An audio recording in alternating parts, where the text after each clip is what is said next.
very excited to have you all with us tonight.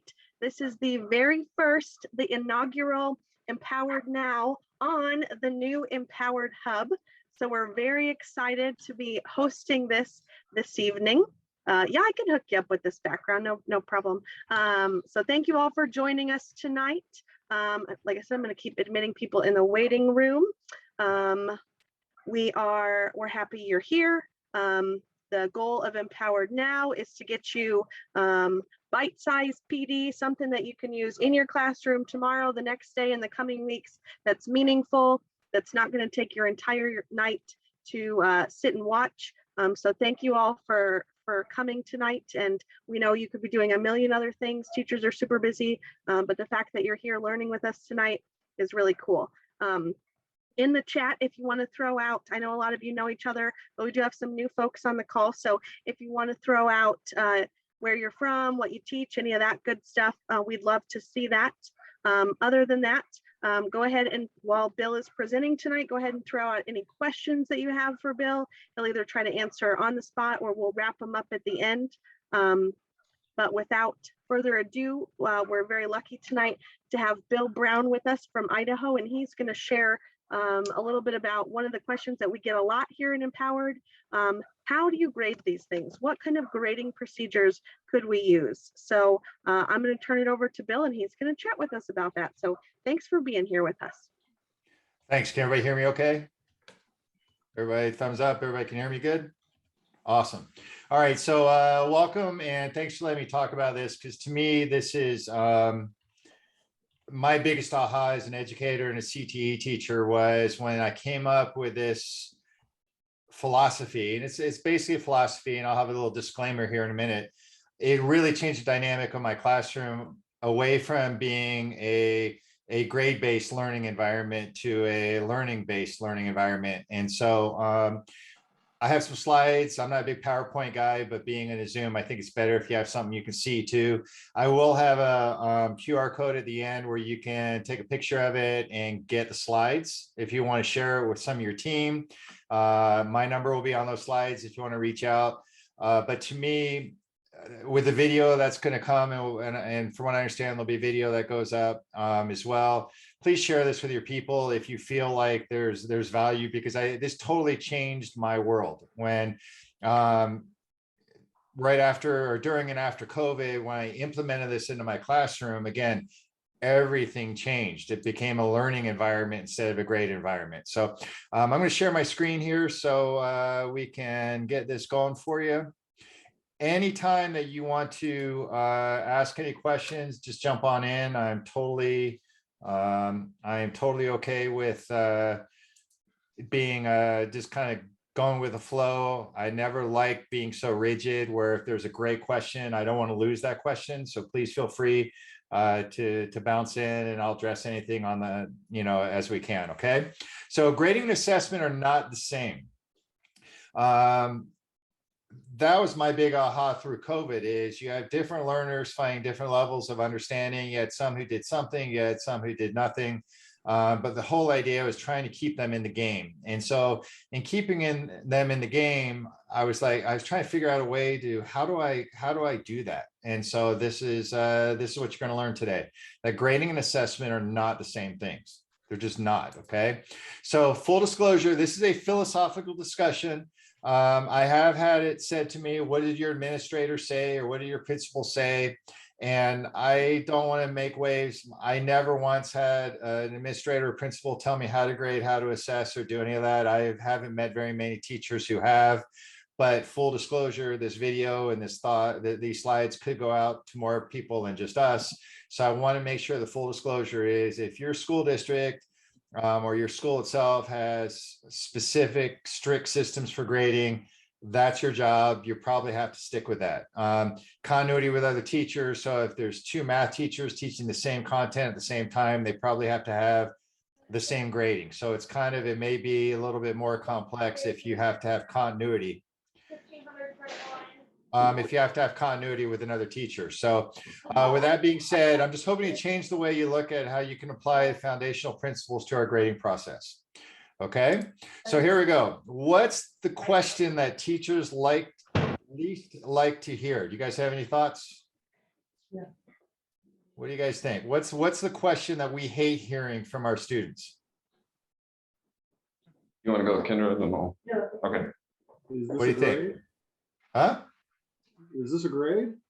Yes, is this graded? That's close. That's one of them. Isn't that frustrating? It's like, does it matter, right? So I titled it, "What do I have to do to get an A, Brown?" I used to hear that a lot at Boise Where's High. the- What do I have to do to get an A? I know where you're You sitting. all hear that before? Yeah. And my response will always be like, dude, it's May and you have a D. Really? Why are you asking me this question now? Because you have ownership of this whole thing. You could have very easily asked me a long time ago to help support you and figure it out, because I would have in my classroom fail fast and learn sooner. It's like, I am totally down with failing. I'm totally down with making mistakes, but you have to put forward an attempt. And if you're coming to me later on saying, what do I have to do to get an A? That's just not cool. And so that used to really frustrate me. So I'm like, how do I solve this problem? 10 years of this, and then COVID on top of it. I'm like, how do I solve this problem? So here's the solution to the problem. Okay, first of all, where's it written that a grade is the average of 6 quizzes, 3 tests, 2 projects, and a final? How does that represent a student's abilities? Let's be real, it doesn't. I can't think of any example of where an average of anything makes you successful. There's a really good TED talk, a guy talks, I forgot who it was, but there's a guy who talks about where averages are really bad. And he used the seating in an Air Force jet in the 50s, where they had to find the average size pilot, but it doesn't exist. So then when they made things adjustable, that's when technology was able to really change and make things better, right? And we have that same ability in the classroom. So I didn't like that. And also, why does somebody who gets maybe failed test 1 and 2, why does that negatively impact them in December when that happened in September? That's not how the real world works. I was trying to figure out a way, how do I bring that into the classroom? And so you guys are going to learn how that happened today. Okay, so let's start with some fundamentals. How do we identify the outcome that we're looking for? I mean, as teachers, especially getting into standard-based learning, they either meet the standards or they don't, right? Why is an 89 a B and a 90 is an A? And they met a standard. So what is really the outcome we're looking for? Is a multiple choice test really an outcome that we see as being valuable? Okay, we observe the student. Have you seen that student who puts forth tons and tons of effort, but they just struggle in getting through the quiz, the test, or the whatever the project is, but they're absolute rock stars and they're overachieving to their capacity? But why are they getting a C and somebody who maybe is just really talented gets an A? So I really struggled with some of these things. Quizzes, is a multiple guess quiz really sufficient to assess? I've got a solution. I still used quizzes. I still used everything we always have used, but how I grade and how I assess it are 2 different things. And we'll talk about quizzes here in a few minutes as well. Exams, projects, things along those lines. And so philosophically, I was also thinking with COVID, can less be more? Sometimes we pile on and just add and add. And coming from education, I think we just add so much to what education looks like and what we add to our classrooms. Maybe subtracting isn't a bad idea. Maybe keeping things super simple and achievable is maybe the better way to go. And that's again what SMART goals are all about: specific, measurable, achievable, realistic, and timely. But you really can't implement that in a classroom very easily, because the classroom is a finite time. It's 50 minutes or 90 minutes, whatever a block might be. So can less be more? So here's how I did it. I'd always start with it. What grade did you earn? That would be the assessment. They would take quizzes, they would take tests, they would do everything we normally do as educators, but I would put the burden on the students. I'd say, their evaluation each week would be, what grade did you earn and why? And then I would leave it to them to tell me what the proof was. The proof could be, my process was, I did Kahoots on Monday. Monday was where I introduced topics through a Kahoot. I used MBA research. If you guys are familiar with that, they give grade assessment. It's a 20-question assessment. That's the post test. I do put the post test on a Kahoot. I introduce the concept. I get data because they take the Kahoot. The winners of Kahoot gets YE dollars or Brown Bucks or Empower dollars now. I create that culture of learning, I would hope, because I'm introducing a topic.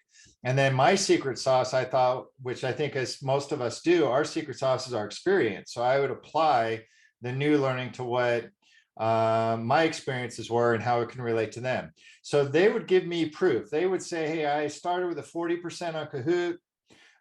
Tuesday, I did the activities. Wednesday, I did the group activity. Thursday, I took the quiz, took the attempt 1 and got a 70%. I reviewed all my correct answers, all my incorrect answers. I took it again and got a 90%. I think I feel like I earned an outstanding grade this week because I did everything that was expected of me, and I truly learned the material based on my week's work. Okay, so is that proof? Are there an average of 4 tests, 3 quizzes, and a final in there? Clearly not. So I let them tell me, did I see them perform? You have those overachieving kids who think they're terrible, but I observed greatness. And so I would make sure I could change the dynamic of their self-evaluation and turn into a coaching opportunity. So a kid said, hey, I wasn't very good this week. I was only average, but I observed greatness. I would then sit down with that kid and say, hey, look, I'm going off of what your assessment says. You said that you earned an average grade this week, but I saw you as outstanding because you started with a 50% in Kahoot. You did everything. I saw you engaged. I saw you interact. I saw you do everything with absolute excellence. So I'm going to change that from average to outstanding because I think you earned it. And so do you see how that gets me that one-on-one opportunity with that student as well? I'd also see kids who didn't do anything and they said they earned outstanding that week. And I'm like, okay, I made a deal with you that you could assess and grade yourself, but you didn't prove it to me and I didn't observe it. So therefore, I'm going to give you what you think you earned this week, but we're going to work on it next week. I can't let you think you're outstanding when you're only average, right? And so everything in between, there's coaching opportunities.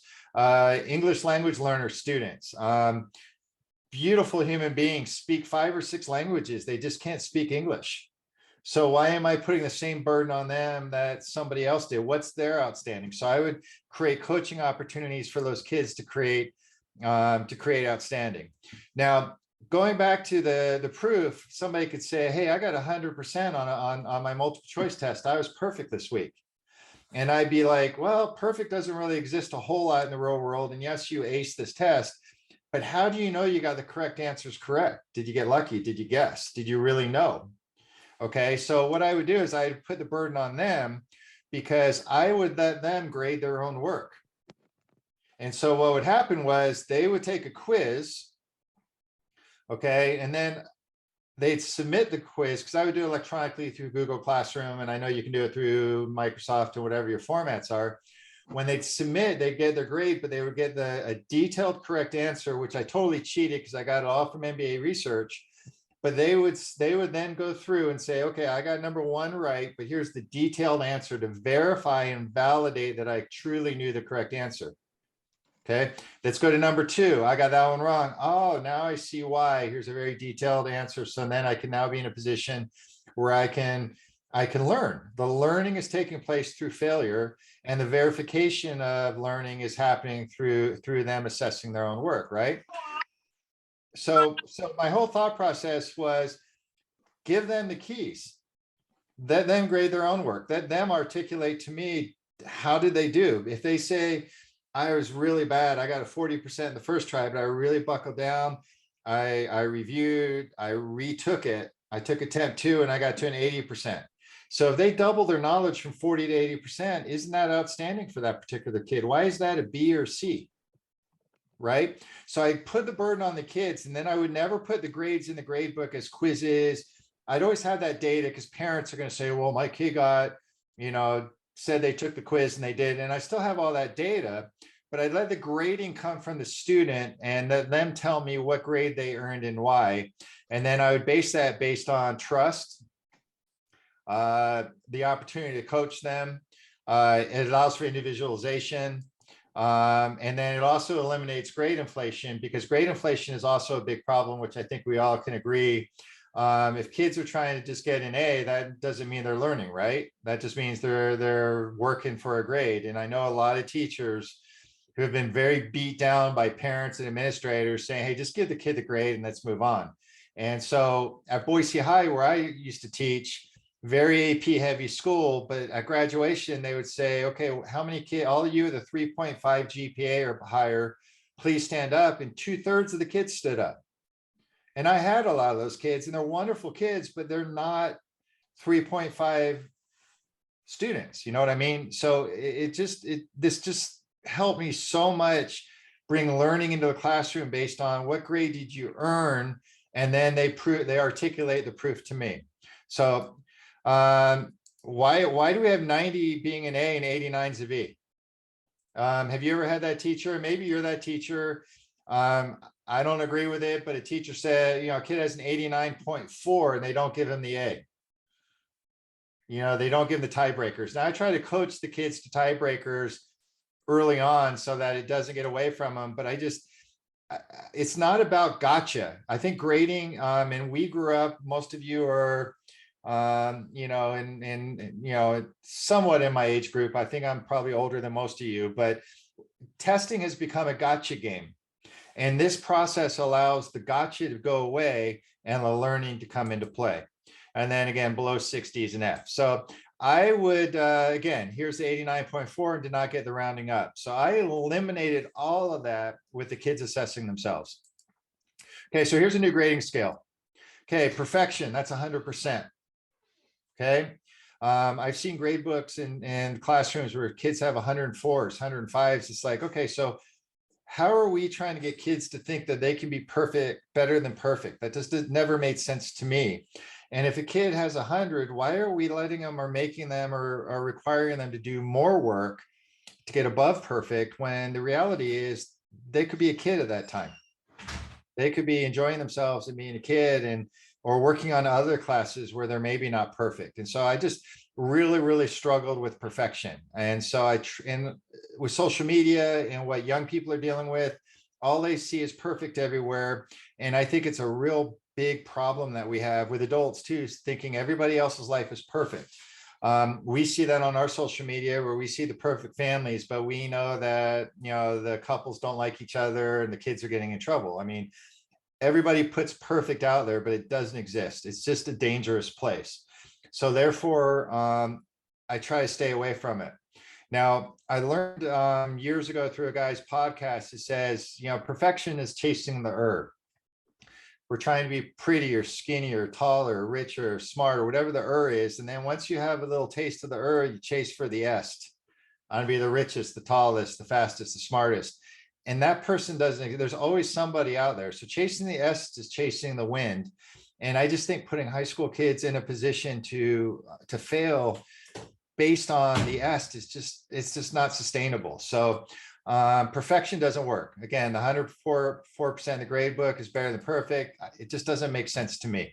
Extra credit. I never would do extra credit, because if they need extra credit, that means they didn't do something right to begin with. So why don't we let them redo what they didn't do right, which are probably standards based anyway. So let them go retake the standard, let them go rework the standard. So then we can let them learn how to master something. Okay. The other thing with chasing perfection, there's no grace. I think we've all learned grace through COVID more so than sometimes maybe we've wanted to, but grace is really important in learning. If you give people grace to redo or retake, that really sets people up to succeed and to focus on learning and not the grade.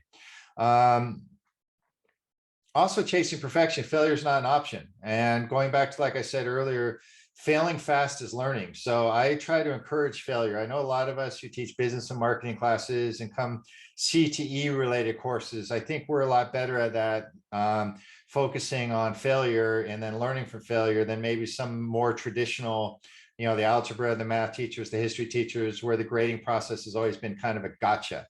And so I try to focus away from perfection and let kids know it's chasing the wind. Now, the sweet spot we're working for is the word outstanding. Now, in my grade book, perfection is 100%, outstanding is 90%. So let me be clear, we still have to take this philosophy and adapt it to a grade book. So I would still say an outstanding is a 90. An outstanding with a special circumstance might be a 95. If they were outstanding and then they did something just a little bit more than outstanding, I'd put a 95 in the grade book. I'd let them tell me what it was though. I don't see everything, so I would let the kids tell me.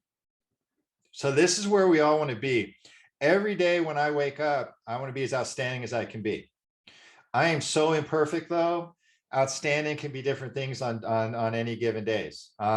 But that's outstanding is a focus. Are we outstanding every day? Probably not. Can we be outstanding more days than not? Hopefully so. And that's the focus for all of us as humans, as parents, teachers, as students. Outstanding focuses on failure as a learning opportunity. You make a mistake, you fail, you redo it. Maybe you don't do a perfect job, but you redo it. Then you get up, you do it a third time if need be. Failure is a great opportunity to learn. And we don't put kids in a position to retake or redo or relearn. I know a lot of districts are putting retake policies into play. In Boise, that was mandatory, and we had to let them retake. And what it did is it eliminated the authentic first attempt.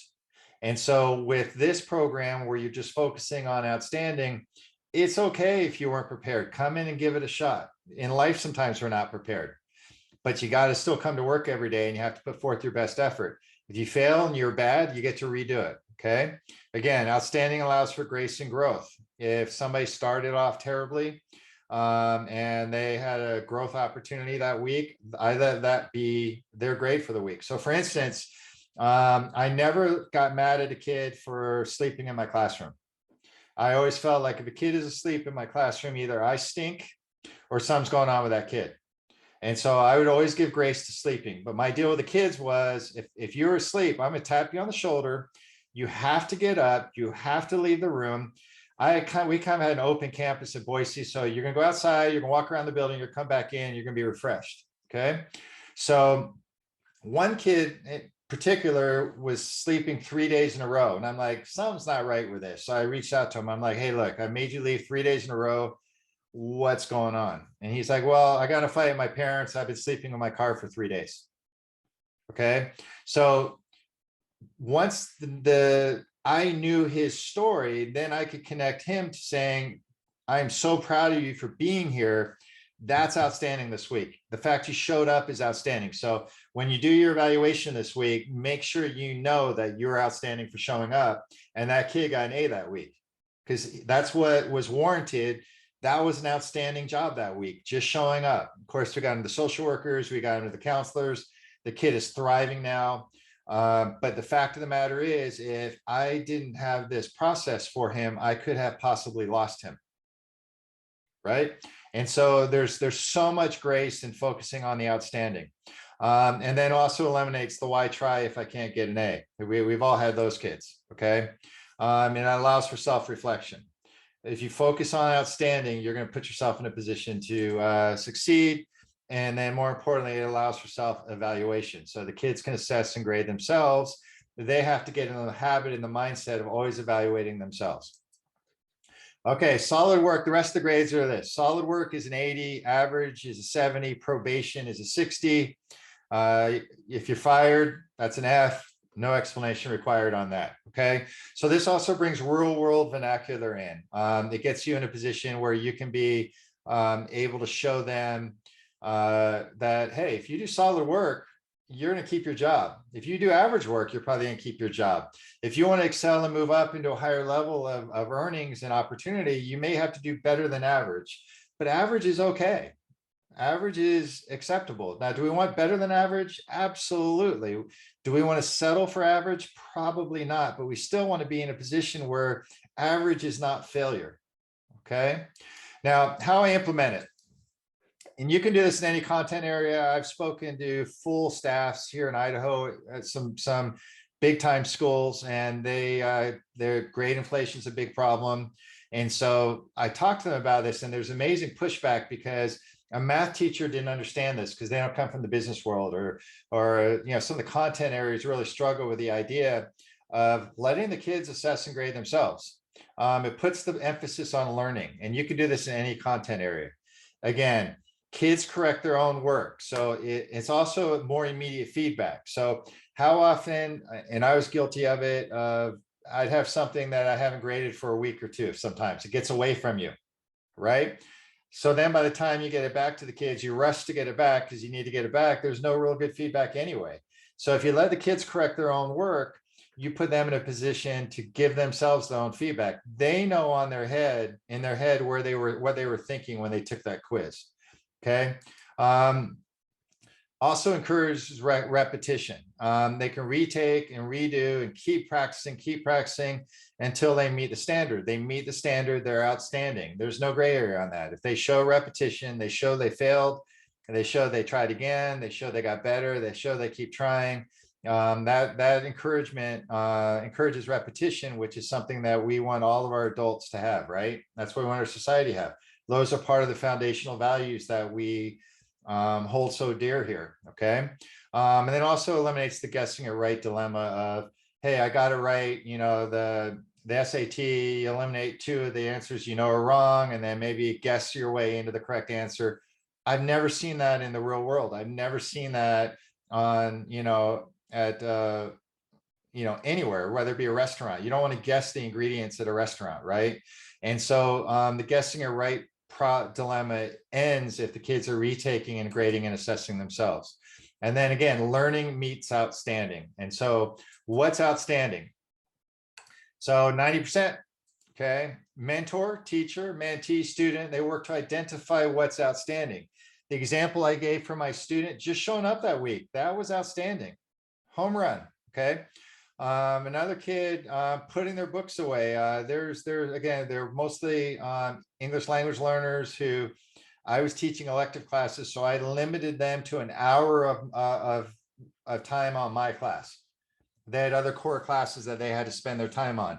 I limited them to an hour. So we identified what works for that student. I was the mentor, they were the mentee. They did the best they could on that time period.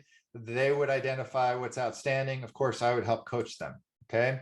The overachiever thinks he or she's average. We talked about that. Procrastinator who thinks they're outstanding. We've talked about that. If you're not good and you think you're good, you need to be coached. You don't just need to get F's back in quizzes that they took 2 weeks ago.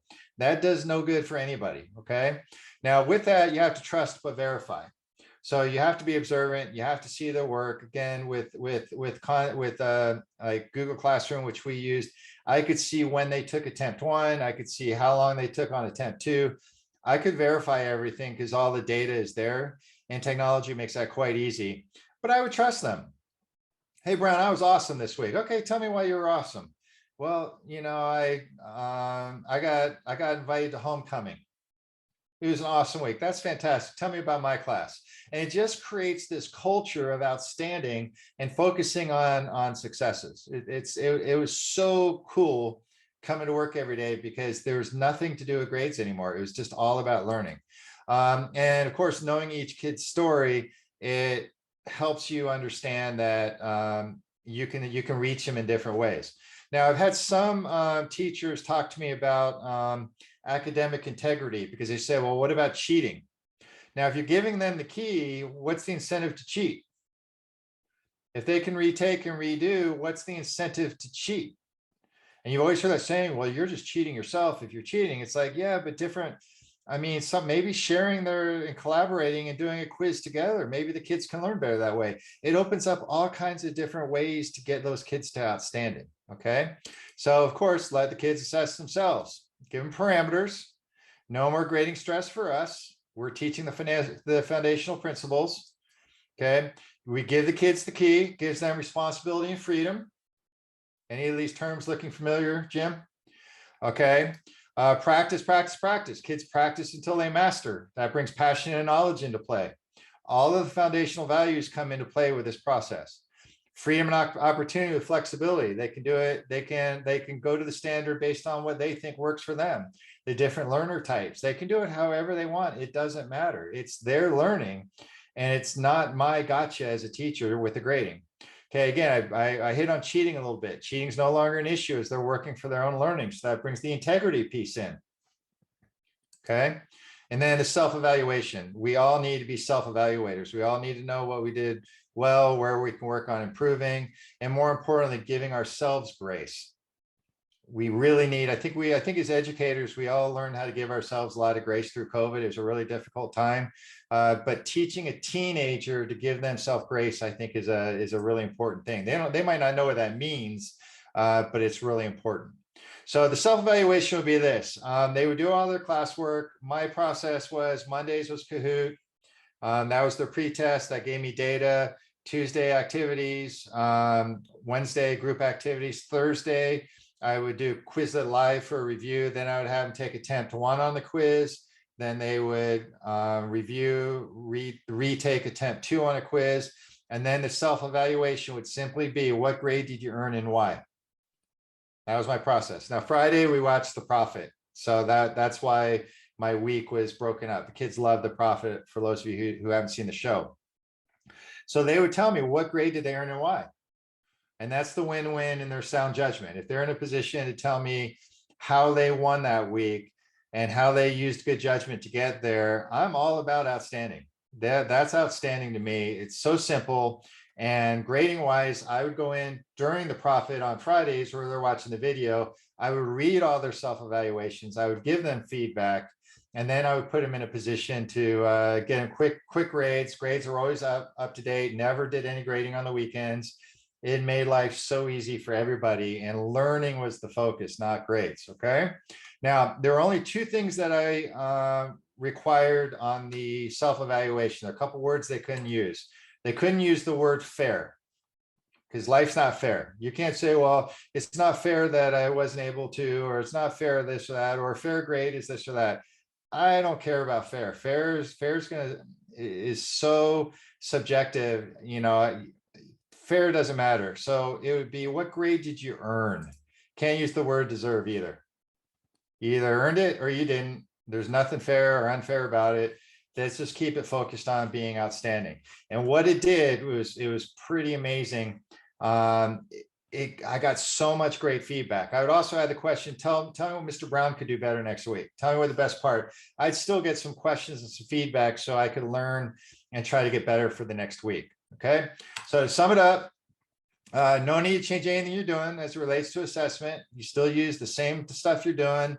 You don't have to change anything. It's just how it gets graded is the key. It allows for self-grading.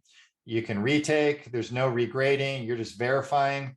And then when you're focusing on that, on the students, you're also focusing, again, going back to their story. And we all know the most successful teaching we've ever done is when we can connect our story to a kid's story. And then that's how we can be the most successful. And if you're not grading, that gives you more time to focus on that. Students can articulate the why they earn the outstanding by describing their learning.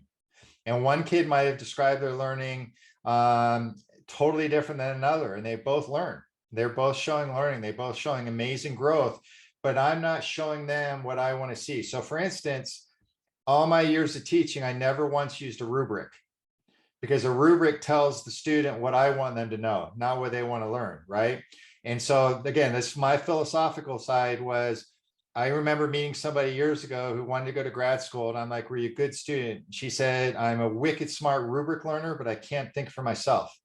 And that was a big aha for me, because kids want to get to that rubric. They go straight to the rubric. They do the bare minimum to get to whatever the rubric says they have to do. And so I just didn't like that. So I would put the focus on them articulating to me what their learning was. Learning, again, becomes the focus.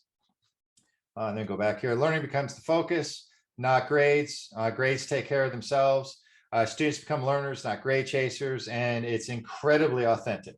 So I'm opening up for questions now. If you guys want this slide deck to share, the QR code will take you to my shared document. It also has my email on it. What I do now for a living, I'm no longer in the classroom. I'm mentoring new teachers into the profession.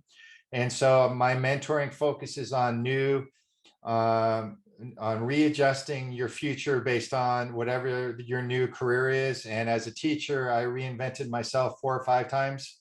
So if you can ever want some support, if you ever want some coaching, just you can reach out to me. I love to help new teachers be successful. And I really, really even more so love experienced teachers showing them new things. I love, love, love that. So if you want to share this with one of your colleagues, somebody who might be struggling with grading or struggling with feedback to kids, there again, everybody can maybe learn something different on this. And so again, that's outstanding. So please don't hesitate to reach out. Would love to support you guys. Okay, so I'm gonna stop sharing and now you can see me again. And any questions? Hey, Bill, this is Rick, and I apologize. My camera is messing up, so I'm not on camera. No worries. So I'm wondering about, I guess, grading, for lack of a better word, and the authentic assessment. Do you allow students to use alternative assessments? Like, hey, I don't want to take a Kahoot quiz or whatever. I want to do a skit with my friend. I want to give a speech. I want to do something where I can demonstrate my mastery other than taking, a quiz, or even writing a reflective piece, a couple of paragraphs. Can I do something other than that to demonstrate my learning for the week or however long period? I would always encourage that because that brings creativity into play. They're articulating the way that they want to learn. And I'm always open to it, but I would always make sure, hey, it's got to be school appropriate. Like I had a kid, we were doing a Shark Tank, or I think we we're doing a business plan. And I live on the border of Idaho, and this was right when Oregon and Washington made a certain substance legal. And I'm like, you can't do a business plan on that. So you can use the same premises. I know it's a legal business, but I'm not comfortable with it. Get creative. And he created a pig farm.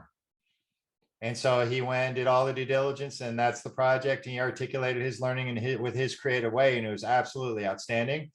I would never even thought about coaching him to what he did. And so my take on the whole thing is let them do it until you don't think it's working, because we're the mentor, right? And so give the mentee, the student, the opportunity to fail. And if it doesn't work, then you say, hey, that didn't work. What's our next chance? What's our next opportunity? But I would fully encourage creativity from them. Did I answer you? Yeah, that's great. Thank you. Awesome. Any other questions? Okay, I'm going through the chat here real quick. Maybe I can see if there's some over here. I'm Cindy. Yeah. Brent, Oh, go ahead, sorry. can you hear me? Hi, Cindy. Hi, I have a question. I'm getting how I could grasp this with some of my classes. I have entrepreneurship. I can definitely do this with them. But my class for personal finance, I also teach that. I'm struggling with, like, when do you give them the answers and what prevents them from just writing that down and saying, look, I did it and I did a good job? Well, that goes back to the cheating, but that goes back to, maybe the way that I would do that when I'd have some gray area on that is different color ink. You do it in pencil, and here's the key, then you do your corrections in ink, for instance, or let the kids trade each other's work, or they would grade each other's work with a table partner. You know what I mean? So then they're even, so because they're still learning and just writing it down. They still have to go through the reading and transferring. They might not master it, but they're still getting something. And so if you can force them into taking the time, and again, if you take the time, I don't care if you just write it down, but then take the time and figure out why that answer is the correct answer. You're getting way more learning from that kid with this process than you would with the gotcha of you didn't do your work and they handed it in. And you see what I'm saying with that? So I would solve that most of the time when I taught personal finance, which is pretty much, or accounting, which is pretty black and white. I would let the kids, okay, do your work, take 20 minutes, do your work. Okay, sit down with your table partner, or I would mix it up or whatever. Share each other's work. Number one, what's answer number one? Yeah, I got it right. You got it right. Okay, how do we know we're right? Boom. Okay, number two. And then at the end, maybe have the class share. So then they get 3 pieces of repetition. So even if they weren't prepared the first go around, they're forced into being prepared the second go around. And more importantly, if they know they're going to be accountable to one of their, teammates, they may come more prepared because of the shame factor. I don't want to get caught with my friend. I don't want to look, I don't want to look silly or whatnot. I mean, I don't ever purposely try to get people into the shame factor, but that is a motivator. So anyway, I don't know if that helps, but that's how I did it. Hey, Bill. Or some classes just might not work. That's another thing. Well, Just not- since COVID, we've gone digital too. So that makes everything a little different. Everything is submitted digitally. Yeah. So that throws another little wrench. It doesn't make it impossible. I'm just trying to think about how would I go about doing this, and would my students just wait for me to hand them, guess answers, and then wait for me to hand them the answer key and then write down the answers?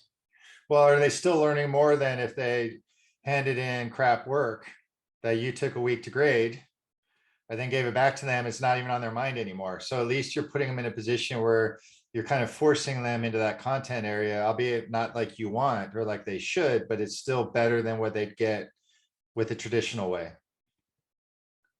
So anyway, just thinking out loud. I mean, this is absolutely an art. It's not necessarily a science, right? And so it's, and ask the kids to say, hey, I want to implement a system where I want you to decide what grade you earned and why. What will work? Tell me how you want to do it. And let the kids create some of those rules too. That gives them ownership. It's a win-win for them.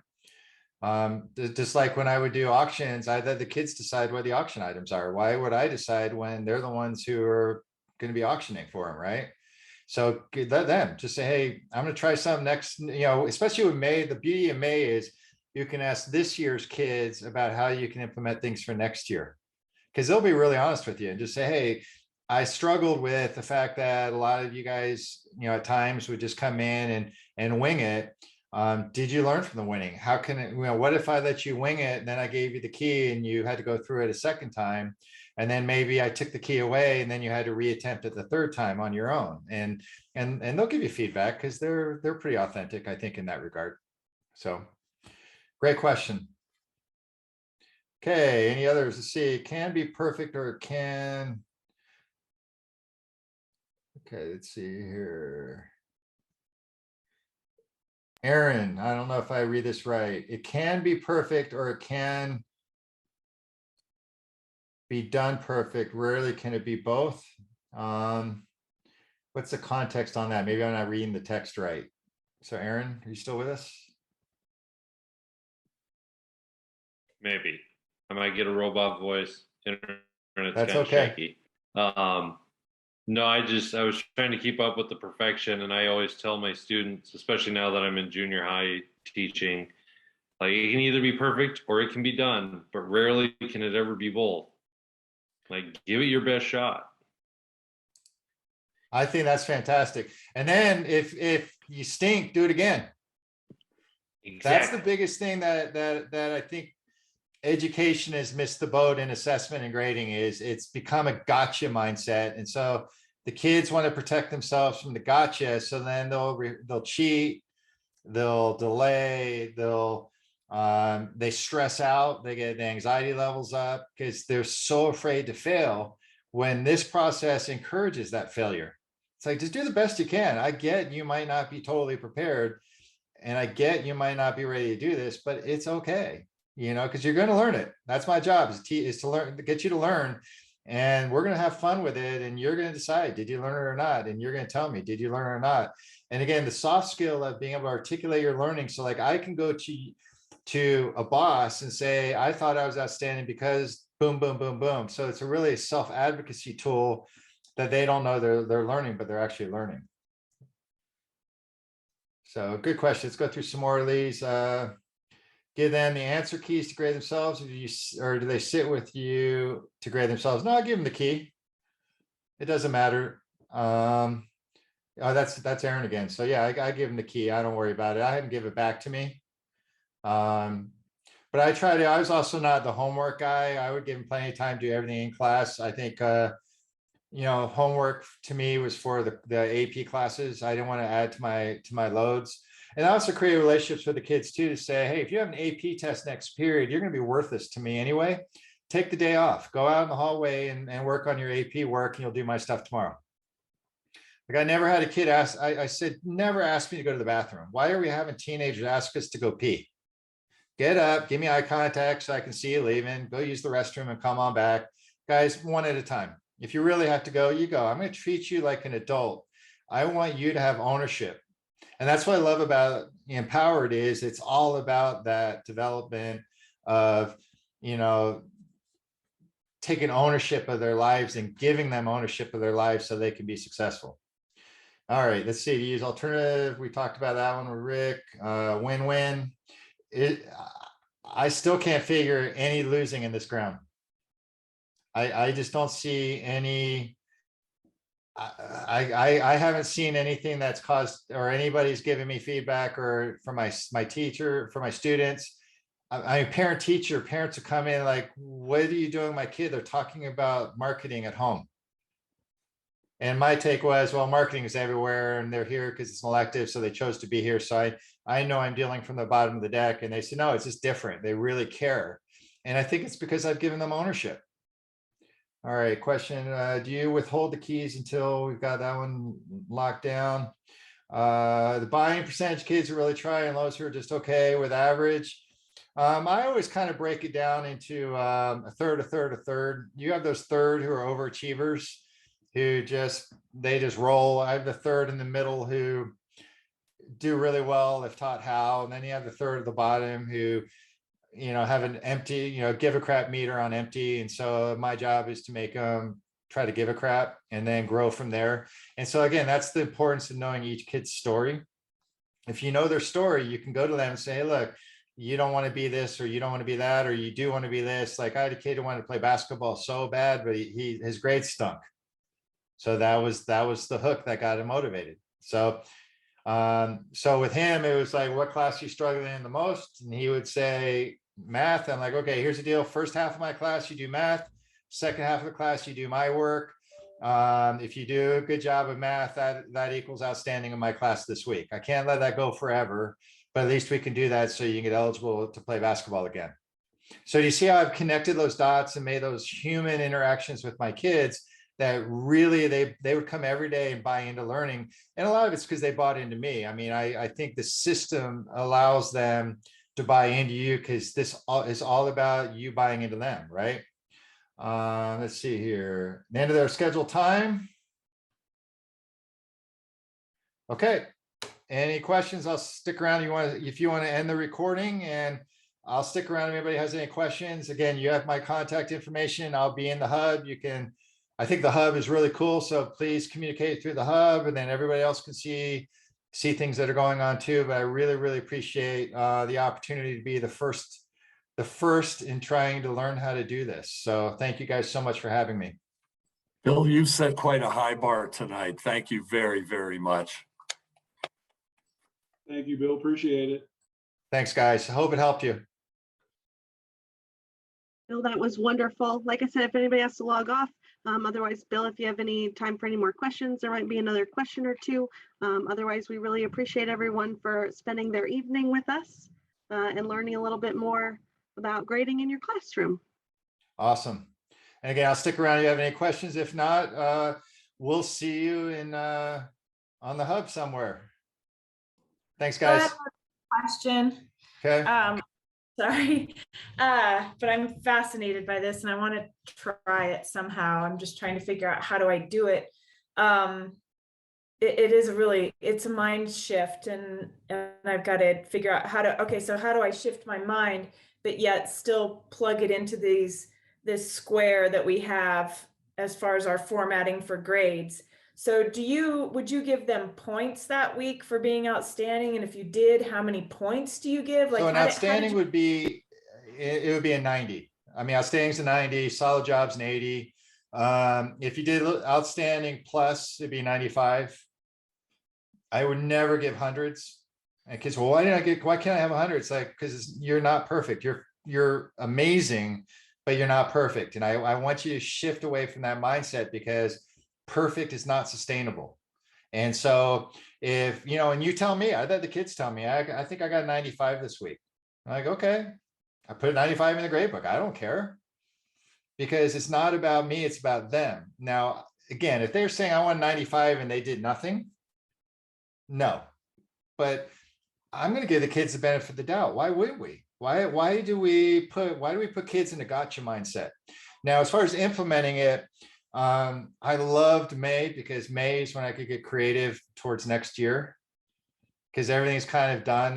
My old track coach at Boise State, Ed Jacoby, would say, "The hay's in the barn, Brown. There's not a damn thing you can do today to be better tomorrow. You're already where you're going to be, right?" And that's what I loved about May, because May I would take some chances. So like next week, I would try this. I would do, or the next 2 weeks, you know, depending on your schedule. Like I would never have anything overly rigorous in May because May was AP testing for my school. So I would always do like stock market, or I would do saving, how to be rich with $200 a month from 18. I would have things that they could really buy into, but it wasn't always necessarily in my curriculum, but it was marketing and business. So it's all connected. So I would just get creative and say, hey, next week, we're going to try something. Here's what's going to happen. I'm going to give you a quiz. I want you to take the quiz on the spot, and then you're going to grade yourself. So just do the best you can. I'm going to give you the key. You're going to correct yourself, and then you're going to give it all back to me. And then you're going to take the quiz again. And then based on that, you're going to go online and you're going to type in what grade did you earn and why, and then see, and then ask them, what do they think about that? Has this been a successful week? Do they feel like they learned more than the weeks before? And you'll get all the feedback. And then that gives you an opportunity to practice a little bit in a time where, you know, again, you can fail fast, and then you're setting yourself up to succeed for next year. Does that help? Good, awesome. Any other questions? Bill, this is an interesting philosophy. I was wondering what grades you would actually be using this with. I teach all the way down to 4th grade. It seems a little bit young for that, but what grades do you focus this with? Mine was strictly, I was at high school with it, but again, you're the entrepreneur in your room, right? You're the one who's deciding how you're going to brand yourself and how you're going to put yourself in a position to get kids to meet the standards. So it might be really, really simple. You know, if you go all the way to an elementary level and say, hey, 2 + 2 = what? 4. Okay, now here's the card, turn it over. How did you feel when you saw you got it right? Write that down. How did you feel when you saw you got it wrong? What happened when you realized you got it wrong and then you did it again? You know, because a lot of that stuff is just very developmental. But again, you're the boss. You can create, and it might not work in a lower age group level, because you also have to have a lot of continuity with your other teachers in the same age group. And so it might not be possible to do this, but you can at least have the mindset of I'm focusing on getting my kids to be outstanding. And a dyslexic kid reading a paragraph, that's outstanding. That's unbelievable. And so focusing on those wins as being the outstanding, and maybe that's like I tried it years ago before I came up with this, is I would have a teacher observation grade. So I'm a subjective boss. What am I observing? So if I see you on your classroom or on your cell phone while I'm talking, that's not cool. Okay, so that week you might get fired. So that week's grade is an F, because if the policy is no phones while I'm talking, because that's just disrespectful. I don't care if you use your phones everywhere else. If you get a quick text, you pick it up, you put it down. If it's your mom, go out in the hallway. I'm totally okay with that. So you're teaching them appropriate behaviors, and then the teacher observation could be it. So maybe that's how you start it with the younger kids, is say, hey, look, I'm so proud of you guys. You guys are working so hard, and maybe you being just awesome doesn't go in the grade book enough. So we're going to have a grade. You're going to tell me how do you feel you did this week? Were you outstanding? Were you, and maybe just have 1 or 2 parameters for the kids, and whatever they tell you they were, put it in the grade book. Who cares? Now, right? I mean, really, we get so bent out of shape of that, those nuances. It's just like, we just want our kids to be better and get and learn. And that's what this allows you to do. So did I answer your question? Okay. Awesome. Okay. Any others? Going once, going twice. How many people are left? There's just only a handful left anyway. again, I just love this, as you could probably tell. This to me can change the world if enough people do this with the humans in their life. It doesn't necessarily need to be our students. I pitched this to a CTE conference here in Idaho, and I had a couple parents crying. I'm like, what's going on? You know, what I do? And he said, well, we missed the boat as parents. During COVID, their kids didn't adjust well to online, and they were A students, and then they became C students. And they say, you're not playing football, you're just doomed. And they were like, we totally missed the boat. He was as outstanding as he could have been at that time. And we failed as parents because we didn't recognize that he was doing the best he could. And we should have worked towards getting better each week instead of just hammering him with consequences. And so again, that I would never thought of that, but that was pretty moving that the emotions went there. And so it gets to be whatever you want it to be. That's the beauty of this process. We all want everybody we love and care about to be as outstanding as they can be, but we also know nobody's perfect. And we also know some people have a bad day and average is a good day, and just build off of all of that. And that's that's the secret sauce of this program. Bill, one question that you said that you can't score a perfect 10. Can you score a 0 out of 10 if you fail, or is there kind of like a bent, like kind of a bottom of the fail? Well, the only time, and they changed this a lot, and this, I had a really fascinating, first guy who hired me talked to me about, how do you grade? And I said hundreds to zeros, whatever. I just came out of grad school and I was in my 40s. So I lost my mind as an old guy and became a teacher. And I just said, so what happens if somebody fails the first test or doesn't show up and gets a 0? And what happens if they get 100 on their second test? What's their grade? And I said, well, it's a 50, so that's failing. And he said, well, that's where, you know, we're starting to become more advocates of the 4-point scale, because an A is a 4 and a failing is a 0. The average of those two is a 2, which is actually a C. That's probably more realistic to what the students' grade should be, and also gives them hope to be able to recover. And so our grade books were set at my school with percentages. And then those percentages, I think my last year they had 4-point scale or 5-point scale for AP, but I would just plug it into the vernacular is outstanding, solid, whatever it was. You're on probation. Hey, look, you failed this. You didn't show up. I'm going to put you on probation this week because I think you got this. Come back next week and you do a solid job, or you do even average or better. I'll remove that probation. I'll pull you out of probation. So I'll eliminate that bad week for you. So it gives you opportunity to recover. Again, you get to do what you want. You know the relationships you have with those kids and you're the boss. So it's all about making those connections. You guys didn't think you have to, how am I going to be creative and figure this out now, did you? Okay, any other questions? All right, well, you guys know how to find me, so thank you guys so much. Again, if you have any colleagues that need this, we can get the video to them.